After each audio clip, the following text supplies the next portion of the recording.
Very good morning to all of you. Dear children, how are you all of you? Welcome to History by SRB. And now in this class, we are going to solve the question answer of chapter number 13. Name of the chapter is India's Neighbors, यानी भारत के पड़ोसी देश. So this is your last chapter and last chapter question answer today we have to complete. And after that, what you have to do, dear children? You have to prepare for your final exam, term 2 exam, and it is your duty to secure full marks, to secure 100% marks, and as much as possible you secure the highest marks. And after that you write in the comment box how much marks you secured in your term 2 exam. So be ready and let's we solve the question answer of this chapter number 13. तो first one is that कि टिक the correct option, आपको सही option पर टिक लगानी है. And first one is that dash has never attacked any country for gaining territory. इनमें से कौन सा ऐसा देश है जिसने अपने टेरिटरी को, अपने एरिया को बढ़ाने के लिए कभी भी किसी कंट्री पर अटैक नहीं किया है? कौन हो सकता है? ओनली आवर कंट्री इंडिया, हमारा भारत हो सकता है, हो सकता नहीं है. So correct option will B India.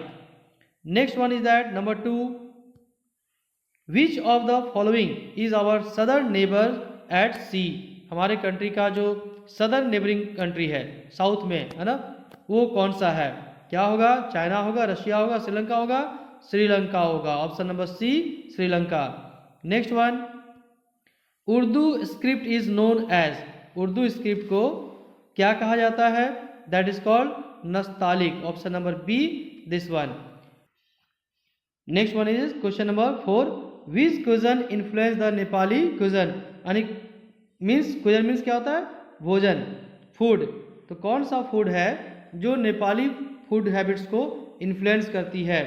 यानी कि कौन सा ऐसा फूड है जो नेपाल में भी यूज होता है, कौन से कंट्रीज का?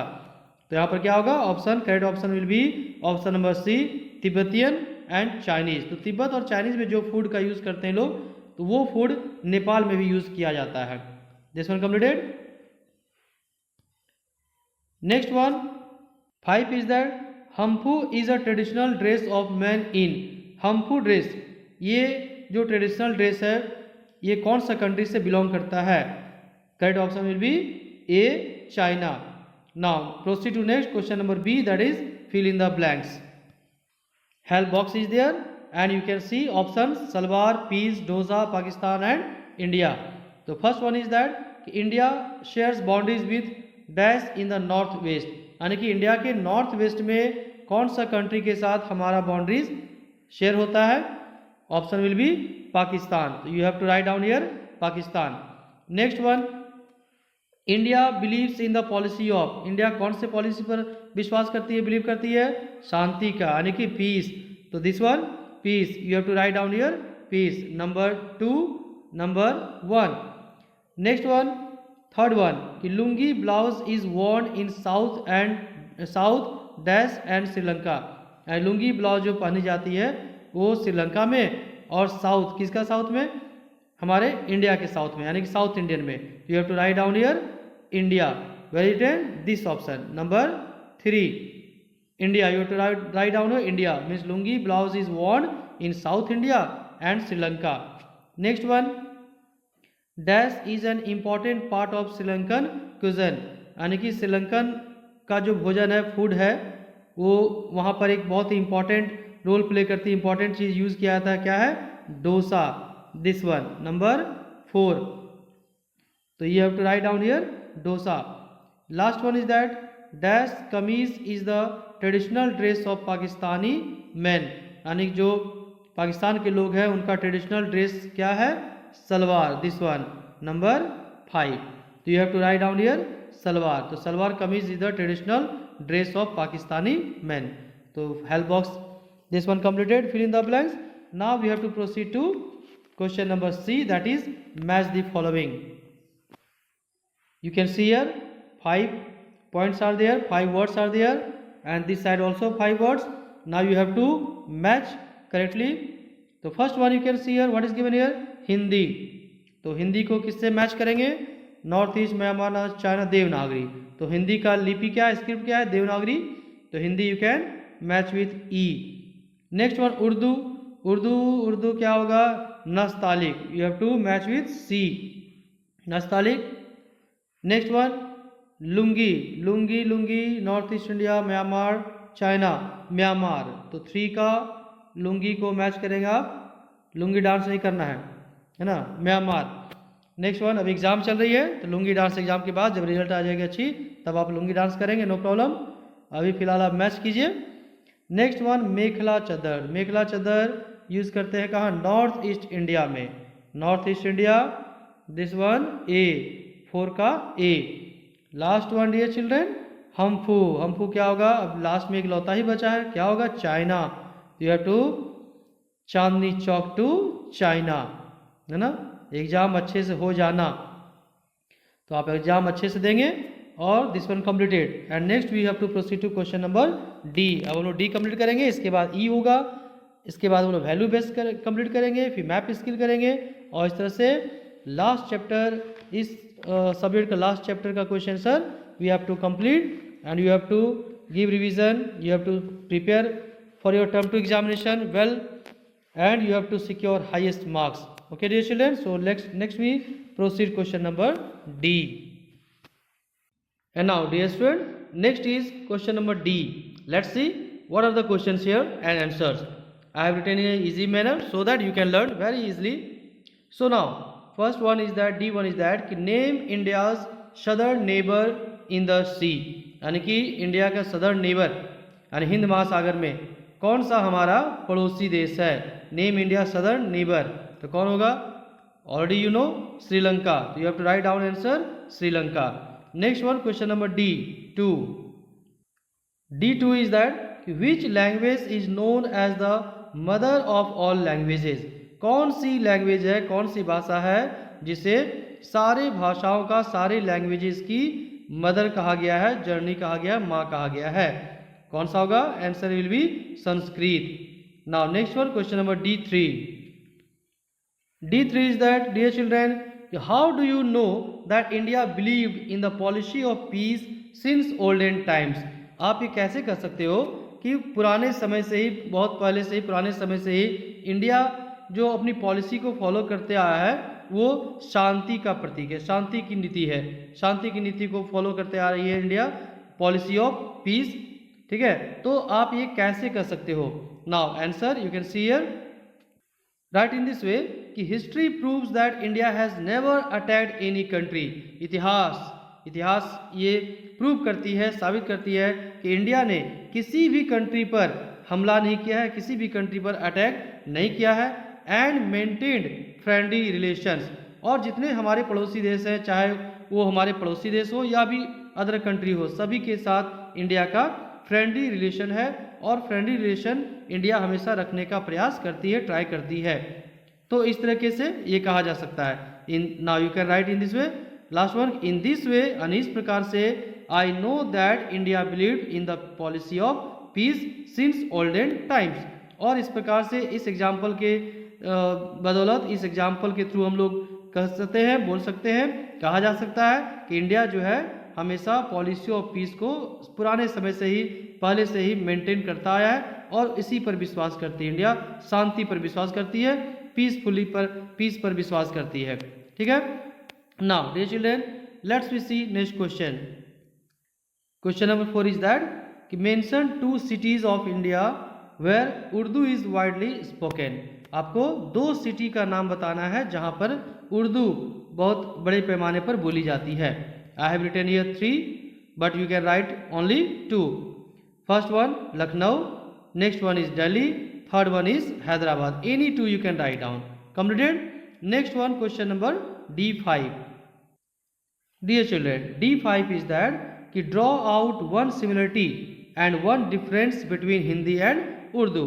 यहाँ पूछा गया dear children कि आपको डिफ्रेंशिएट करना है, अंतर बताना है, एक अंतर हिंदी में और उर्दू दोनों के बीच में क्या डिफरेंस है, तो कोई भी एक अंतर बताना है, ठीक है। Now answer you can write down in this way कि similarity is that Hindi and Urdu both evolve from Sanskrit, तो पहला सिमिलरिटी, समानताएं क्या है, एक जैसा क्या है दोनों में, कि दोनों की उत्पत्ति जो है वो संस्कृत से हुई है। संस्कृत भाषा से ही डेवलप हुई है हिंदी भी और उर्दू भी। अब डिफरेंस हमें देखना है कि what is the difference. Difference ये है चिल्ड्रेन, डियर चिल्ड्रेन, कि difference is that Hindi is written from left to right. Hindi जो हम लोग कैसे लिखते हैं, लेफ्ट टू राइट होता है, यानी इस तरह से लिखते हो, इस तरह से, है ना, फ्रॉम लेफ्ट टू राइट, इधर से इधर जाते हैं हम लोग, है ना। But while Urdu is written right to left, जबकि उर्दू कैसे लिखते हैं, राइट टू लेफ्ट, यानी we have to start from this side and move from towards this side. Hindi left to right, Urdu right to left. तो this is the difference. Okay, now D5 completed. Now we have to proceed to question number E1. Dear children, E1, what is the question here? List India's immediate neighbors, यानी हमारे country के जो neighbour है, पड़ोसी है, वो कौन कौन से जो जस्ट हमारे पड़ोसी है, हमारे कंट्री के बाद बस वो कंट्रीज हैं। And the direction of their location, और वो किस दिशा में है रिस्पेक्ट टू इंडिया। यानी आपको क्या करना है डियर चिल्ड्रन, आपको अपने कंट्री के पड़ोसियों कौन कौन सा पड़ोसी देश है, नेबरिंग कंट्री है, और कौन से डायरेक्शन में है, कौन सी दिशा में आपके कंट्री से, ये दोनों को बताना है। Okay, now answer is that you can write in this way, India's immediate neighbours are China, Bhutan, Nepal.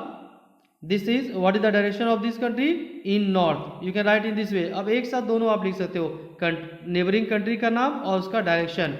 तो राइट इन दिस वे कि China, Bhutan and Nepal in north, and Myanmar and Bangladesh in east. Myanmar और बांग्लादेश किधर है, ईस्ट में है, हमारे पूरब side में है, पूर्व ईस्ट साइड में है ना।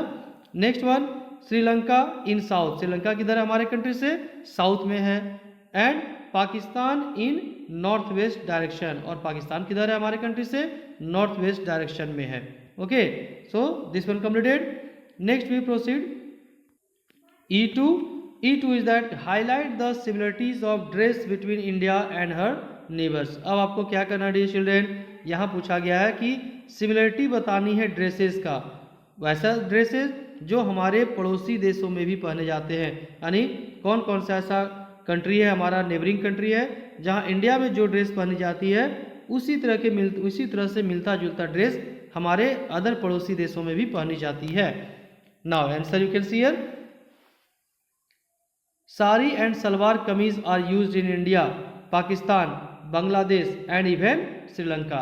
जो हमारे कंट्री में महिलाएं साड़ी पहनती है, सलवार कमीज पहनती है, ऐसा ही ड्रेस इंडिया के अलावा पाकिस्तान के लोग भी यूज़ करते हैं, बांग्लादेश में भी यूज़ करते हैं, और यहाँ तक कि श्रीलंका के लोग भी इस तरह के ड्रेसेस, साड़ी और सलवार कमीज पहनते हैं। तो these are the similarities. Now next one, the mekhela chador dress in north east India is similar to China.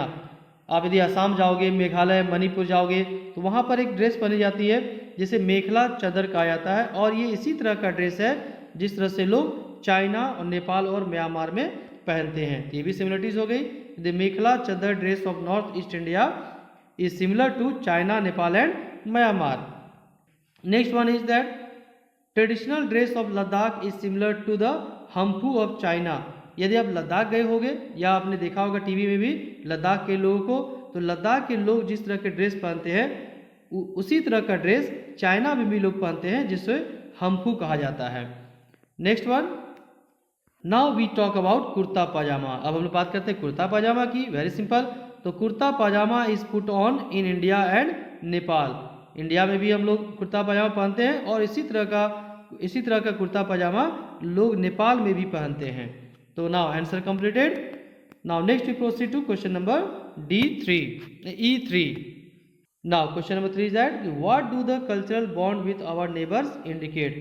यानी कि हमारा जो कल्चरल बॉन्ड है पड़ोसियों के साथ, ये क्या दिखाता है ना। तो ये क्या दिखाता है, answer, it indicates as a unifying bond even in the face of differences.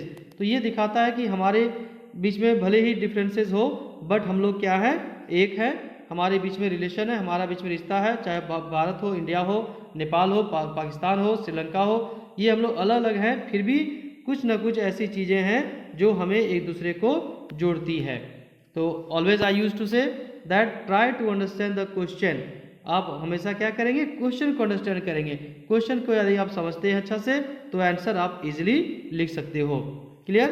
Now next one, question number E4. Dear children, E4 is that give two suggestions that can improve our relations with our neighboring countries. तो अब आपको क्या करना है? Suggestion देना है। आप बड़े हो गए हो ना, तो आपको क्या करना है? सुझाव देना है, सजेशन देना है। क्या सजेशन देना है? That can improve our relation with our neighbouring countries. को ऐसा सुझाव दीजिए आप, चाहे कोई भी हो, कोई ऐसा आपको सजेशन देना है जिससे हमारे नेबरिंग कंट्रीज़ के साथ हमारा जो रिलेशन है वो अच्छा हो सके, हम लोग मिलजुल कर रह सके। इंडिया का रिलेशन अदर हमारे जो पड़ोसी कंट्री है, नेबरिंग कंट्री है, उसके साथ अच्छा हो सके, इसके लिए आप क्या सजेशन देना चाहते हो? तो आप डिफरेंट सजेशन लिख सकते हो। It depends on you what type of suggestion you want to give, but I have written here in this way. You can write down the same points or you can write another point also according to yourself. आप खुद से भी लिख सकते हो या मैंने जो लिखा है उसे भी आप लिख सकते हो। Okay dear children, so now first suggestion you can write in this way, we should encourage mutual cooperation. हमें क्या करना है? म्यूचुअल कॉपरेशन को बढ़ावा देना है। तो म्यूचुअल कॉपरेशन मतलब क्या हुआ कि हमें एक दूसरे कंट्री के साथ सहयोग करनी चाहिए, हेल्प करनी चाहिए, और कभी किसी जरूरत किसी भी चीज़ की ज़रूरत हो, रिक्वायरमेंट हो, तो हमें उससे पूरा करना चाहिए। ठीक है? तो म्यूचुअल कोऑपरेशन, एक दूसरे को सहायता करनी चाहिए, आपसी सहयोग बना कर रखनी चाहिए। तो पहला first one this one. Next point, we should help each other during critical condition. यदि कोई क्रिटिकल कंडीशन हो, खराब परिस्थिति आ जाए, ऐसा होता है ना, फैमिली में भी आती है, तो कंट्री में भी आती है। किसी कंट्री का कोई क्रिटिकल कंडीशन हो, अर्थक्वेक हो जाए, है ना, या किसी कोई डिजीज़ हो जाए, डिजीज़ स्प्रेड हो जाए, तो ऐसे कंडीशन में हमें अपने पड़ोसी देशों को हेल्प करनी चाहिए। अभी देखो मोदी जी ने हेल्प किया था ना, नेपाल में अर्थक्वेक आई थी, तो वहाँ इंडिया ने बहुत हेल्प किया था। अभी कोरोना स्प्रेड हुआ था पूरे वर्ल्ड में, तो क्या हुआ, इंडिया में जो मेडिसिन बनी थी, तो और भी चाहे वो आयुर्वेदिक हो या फिर होम्योपैथी हो या फिर एलोपैथी को, तो किसी तरह से हर तरीके से इंडिया ने अदर कंट्रीज़ को हेल्प किया। इंडिया ने मेडिसिन को अफगानिस्तान भेजा, अमेरिका भेजा। ये तो हमारे पड़ोसी नेबरिंग कंट्री नहीं है, बट ऐसा नहीं, नेबरिंग कंट्री का सारे कंट्री को इंडिया हेल्प करती है। यहाँ बात हम लोग कर रहे हैं नेबरिंग कंट्री की। तो नेबरिंग कंट्री जब क्रिटिकल कंडीशन में कोई प्रॉब्लम हो, तो ऐसे कंडीशन में हमें हेल्प करनी चाहिए। इससे क्या होता है, हमारा जो रिलेशन होगा वो क्या होगा, अच्छा होगा। तो this one completed, you can write in this way. E4 completed. Next we proceed to E5. Question number E5 is that, in your opinion, which are the two main issues of conflict between any two countries who share their borders? यानी यदि कोई country है, जैसे India है, पाकिस्तान है, बांग्लादेश है, श्रीलंका है, तो सपोज एक हम लोग ऑप्शन लेते हैं, इंडिया और पाकिस्तान दोनों अपने बॉर्डर को शेयर करती है, यानी कि इंडिया और पाकिस्तान का बॉर्डर क्या है, मिला हुआ है ना, शेयर करती है बॉर्डर। नेपाल से भी शेयर होती है, बांग्लादेश से शेयर होता है। तो यदि ऐसा कंट्री है, दो कंट्री जिसका बॉर्डर एक लाइन में बना हुआ, एक वन साइड एक वन कंट्री हो और अनदर साइड दूसरा कंट्री हो, तो ऐसे कंडीशन में वहाँ पर क्या क्या प्रॉब्लम, क्या क्या कन्फ्लिक्ट, क्या क्या विवाद, क्या प्रॉब्लम्स क्रिएट हो सकता है ना। तो यहाँ पर क्या प्रॉब्लम हो सकता है, इसके बारे में हम लोग बताना है, आपको बतानी है। Now I have written here 2 points. तो यदि ऐसे कंडीशन में क्या हो सकता है, what can be done. First point, regarding border line, यानी कि बॉर्डर लाइन से रिलेटेड कुछ प्रॉब्लम हो सकती है। हो सकता है कि जैसे इंडिया और चाइना के बीच अभी कुछ दिन पहले हुआ था, चाइना का कहना था कि ये हमारा बॉर्डर है, ये हमारा एरिया है ना, इंडिया कहती है नहीं हमारा है। तो इस तरह से क्या हुआ, वहाँ पर कन्फ्लिक्ट हो गया, मारपीट हो गई, है ना। तो ये प्रॉब्लम हो सकती है, बॉर्डर लाइन को लेकर के प्रॉब्लम हो सकती है। नेक्स्ट वन है रिगार्डिंग डिवीजन ऑफ रिवर्स। अब मान लो कि हमारा पड़ोसी देश पाकिस्तान है, पड़ोसी देश हमारा चाइना है, तो कुछ ऐसे रिवर्स होते हैं जो वन कंट्री से दूसरे कंट्री आते हैं बॉर्डर को पार करके। सिंधु नदी है ना, इंडिया से पाकिस्तान की ओर जाती है। ब्रह्मपुत्रा नदी है, चाइना को क्रॉस करके इंडिया में इन करती है। तो यदि ये जो रिवर क्रॉस करती है, बॉर्डर को क्रॉस करती है, तो ये रिवर का वाटर को लेकर के वन कंट्री से दूसरे कंट्री के बीच में, जो हमारे बीच में बॉर्डर शेयर करती है, वैसे कंट्री के बीच में विवाद हो सकती है, लड़ाई झगड़े हो सकते हैं, है ना, प्रॉब्लम क्रिएट हो सकता है, कन्फ्लिक्ट हो सकता है। तो these are the two problems. अब ऐसा नहीं कि आपको ये दोनों पॉइंट ही लिखना है, यहाँ पर आप बिल्कुल फ्री हो। यदि कोई ऐसा और भी प्रॉब्लम आपको लगता है तो अनदर प्रॉब्लम भी आप लिख सकते हो, doesn't matter. Okay, so E5 is also completed and now we have to proceed to value based question. तो dear children, I always say you that I give you complete question answer। मैं आपको complete question answer बताता हूँ, even map पर, value based everything। Now see value based question, what is given first one, a policy of peace and harmony leads to better relation with others। यदि हम किसी के country के साथ में या किसी भी व्यक्ति के साथ में हो या कंट्री के साथ हो, यदि हमारी पॉलिसी शांति का है, मधुरता का है, तो इससे हमारा रिलेशन अच्छा बनता है। आप किसी के साथ अच्छा व्यवहार करोगे, है ना, तो आपका रिलेशन अच्छा होगा। बिल्कुल उसी तरह कंट्री के साथ भी होता है। Which qualities can improve our relations with others. तो हमारे कंट्री में कौन सा ऐसी क्वालिटी है जिसके कारण हमारा जो रिलेशन है अदर कंट्री के साथ में वो अच्छा है। एक्सप्लेन विथ एग्जाम्पल्स, तो आपको केवल बताना नहीं है, एक्सप्लेन भी करना है एग्जाम्पल के साथ। Now answer you can see here, write in this way कि qualities like tolerance, mutual cooperation, mutual understanding etc can improve our relations with others. यानी कि हमारा जो कंट्री का रिलेशन अदर कंट्री के साथ, हमारे नेबरिंग कंट्री के साथ जो अच्छा है, ये क्यों है? क्योंकि इंडिया जो है टॉलरेंस पर विश्वास करती है, सहनशीलता रखती है। अब देखो पाकिस्तान कितना बार अटैक करती है ना, परेशान करती है, फिर भी इंडिया उस पर अटैक नहीं करती है। तो क्या हो रहा है? ये टॉलरेंस रखती है। ऐसा नहीं कि कोई झगड़ा किया तुरंत हमने अटैक कर दिया, है ना, कुछ देर तक वेट करते हैं, बर्दाश्त करते हैं, टॉलरेट करते हैं, सहन शक्ति हमारे कंट्री में है, टॉलरेट करते हैं, सहन करते हैं। तो ये हमारा एक क्वालिटी है। यदि आपके साथ आपका जो किसी के साथ बहस हो जाए, कुछ है ना, होता है ना, जब आप खेलने जाते हो या स्कूल में हो, प्ले ग्राउंड में हो, तो कोई ऐसे बच्चे होते हैं जिसके साथ थोड़ी सी बात हुई तुरंत मारपीट शुरू कर देते हैं, है ना, ऐसा होता है। उनमें टॉलरेशन की कमी, टॉलरेंस वे लोग नहीं होते हैं। लेकिन यदि किसी ने आपको कुछ कहा, उसे आप कुछ हद तक सहन कर लिया, बर्दाश्त कर लिया, तो आगे बात नहीं बढ़ती है और झगड़ा नहीं होता है ना। तो इस तरह से इंडिया क्या है? टॉलरेंट पावर है इंडिया के पास में, टॉलरेट इंडिया करती है, जिसके कारण दूसरे कंट्री के साथ हमारा क्या है? रिलेशन अच्छा होता है। और क्या है इंडिया के साथ में? Mutual cooperation. इंडिया हमेशा चाहती है कि हम एक दूसरे कंट्री को सहयोग करें, तो इससे भी हमारा रिलेशन अच्छा होता है। दूसरा है म्यूचुअल अंडरस्टैंडिंग, हम एक दूसरे की प्रॉब्लम को समझते हैं। एक कंट्री दूसरे कंट्री के साथ हम चाहते हैं, इंडिया चाहती है कि हम एक दूसरे को प्रॉब्लम को समझें, है ना, और आपकी समस्या को मैं समझूंगा, आप मेरी समस्या को, मेरी प्रॉब्लम्स को आप अंडरस्टैंड करेंगे, आप समझेंगे। तो इंडिया इस चीज़ को फॉलो करती है, म्यूचुअल अंडरस्टैंडिंग को फॉलो करती है, और इसके कारण हमारा रिलेशन जो है अपने पड़ोसी देशों के साथ, अपने नेबरिंग कंट्री के साथ, वो क्या रहता है? अच्छा रहता है ना। तो this is the answer. Now next one dear children, map skill. What is given in map skill?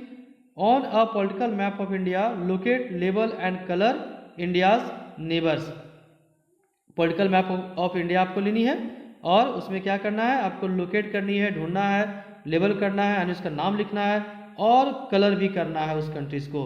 कौन से कंट्रीज को? इंडियाज नेबर्स, हमारा जो पड़ोसी देश है। तो क्या क्या है? पाकिस्तान आपको लोकेट एंड लेबल करनी है, Pakistan, Afghanistan, China, Myanmar, Sri Lanka, Bhutan, Bangladesh, Nepal and Maldives. So let's see the map. तो मैं आपको मैप दिखाऊंगा and we have to complete over there. Now see the map of political India. You have to show here neighbouring countries. तो first one we have to show here Pakistan. तो Pakistan is here, this one, this is Pakistan. क्या करना है आपको? You have to colour this area, any color you can use, green, yellow, blue, anyone. So this one Pakistan, this one completed. Next one you have to find out Afghanistan. तो just आप पाकिस्तान को cross करेंगे तो आ जाएगा अफगानिस्तान। तो this area is Afghanistan. You can colour here, I am colouring with colour red colour, but you can use different colours. Okay, तो Afghanistan. Next one our neighbouring country is Nepal. Here Nepal, तो you can color this one, Nepal you color. Next one, this is Bhutan, you color Bhutan. Next one Bangladesh, just I scroll up.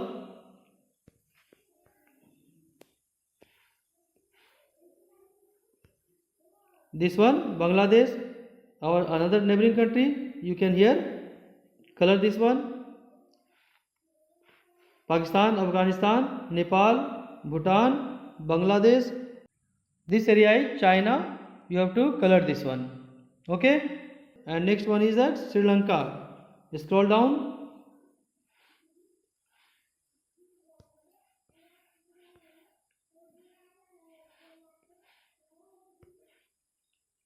In south, this one Sri Lanka. This is our neighboring country. You can color here. Another is Maldives. तो मालदीव यहाँ आपको दिख नहीं रहा है, but अब मैं आपको लोकेशन बताता हूँ.